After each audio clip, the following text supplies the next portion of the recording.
Heads up, you are in the Hoodwood. I'm the Black Bandit KJ Green welcoming you to Sports from the Hoodwood for July 26, 2018. Coming up this week, the NFL protest mess, while the NFL and NFLPA are fumbling it again. Are the Lakers a real team to contend with or a disaster waiting to blow up? And the stupidity snubfest that is TL and the Hall of Fame. We got all about Fat Dap and Head Slap as well as a multitude of opinions and info straight ahead in Sports from the Hoodwood. Let's go!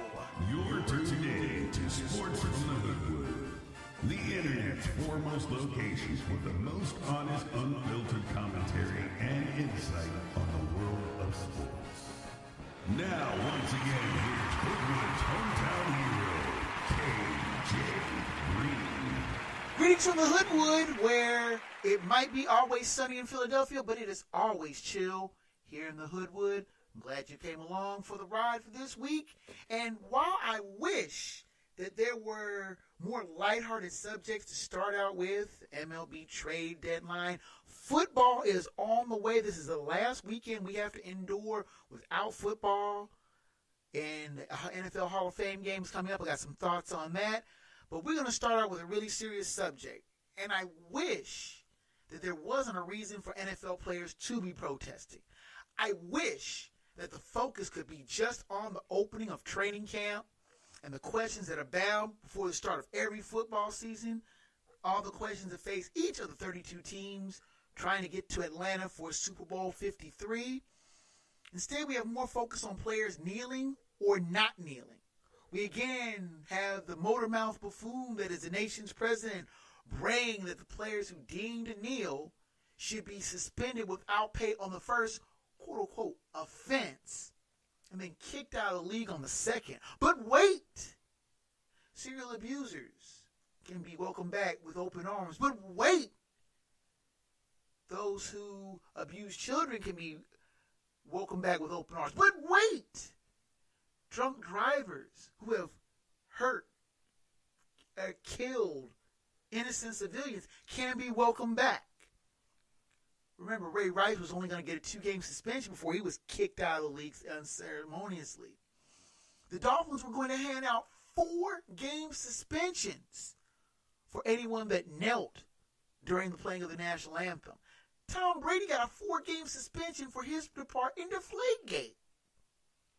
But the illogical nature of these suspensions, coupled with arbitrary nature that they are handed out by their commissar Roger Goodell, make little or no sense. Now, the NFL came to its senses, albeit marginally, when they announced that the national anthem policy will be put on hold, while the NFL and the NFL Player Association, the league's union, players' union, discussed the matter further. Well, damn, Bunky. You mean they could actually sit down and talk about something and not just arbitrarily just hand out rules and regulations? I always thought things and rules and regulations in the NFL had to be collectively bargained, had to be discussed, had to be negotiated. The NFL decided they were going to just hand out or hand down these rules about player conduct during the national anthem, fearing the backlash from the dear leader, President Trump, who has continued to bray incessantly about how players should act and continuing to link the military and respect for the flag and respect for the nation to these protests, these silent, nonviolent protests that have gone on since Colin Kaepernick, who may have just sacrificed his career to open people's eyes of why there are protests before a game. Why there are protests of during the national anthem. It's not protesting the national anthem. Just as much as the bus boycott some 63 years ago. It was never about the buses. It was about opening eyes to injustices. It was about opening minds to what's going on in these American streets. How a black man, and I just recently read this before I started the show tonight, about how a black man can be sentenced to 10 years in prison, even though he was found not guilty of an armed robbery charge. But because he was on probation and the judge thought he likely could have done the crime, even though he was acquitted by a jury of his peers, was sent back to prison and will not be released till 2022. That is why players kneel. Players kneel because of the almost routine police brutality that has gone on in these American streets. And it seems that this brutality has increased. I don't think that the police brutality has increased. I think it's just been more visible. The prevalence of camera phones and people more willing to make these situations go viral. That is why the players kneel. That is why people feel like there's so much injustice. But unfortunately, you have a president who has failed numerous times to get an NFL franchise of his own,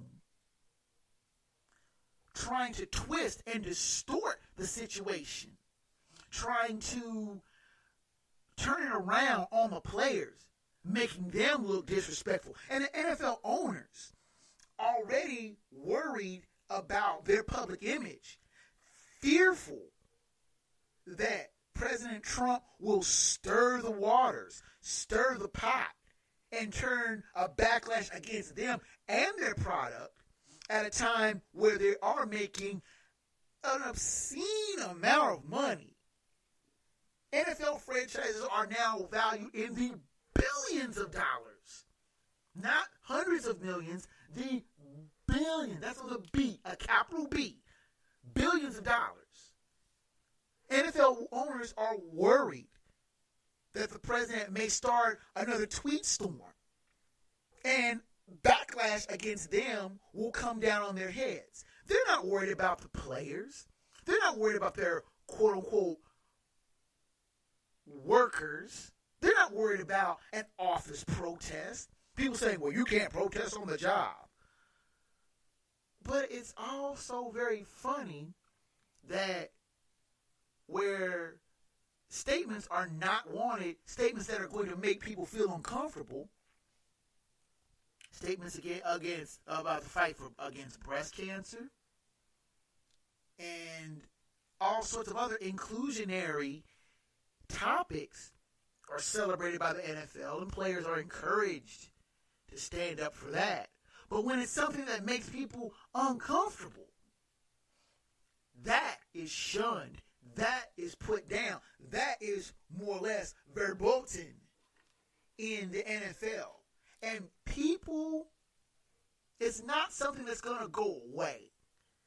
And I was encouraged to put in something in with a blackout, a quote-unquote blackout and protest of not watching football or not playing fantasy football. As someone who has a podcast, I think it is my duty to continue to talk about these situations, why these people, these men courageously continue to protest. They're not going to go away. They are not going to just sit down, shut up, and play ball, as some commentators would have them do. I think they should continue to protest. I think they should continue to kneel. I think the NFL and the NFLPA should get together and have real, serious dialogue on how they can rectify this and make this a winnable situation for everybody. How they can open people's eyes of the continued police brutality that happens in the streets, and be able to put Colin Kaepernick back onto an NFL roster, because that brother needs to be playing. We will take a time out, come right back with more thoughts on the NFL and the Hall of Fame and the mess that is the Los Angeles Lakers, the potential mess that's coming down the pike. You're listening to Sports from Hoodwood.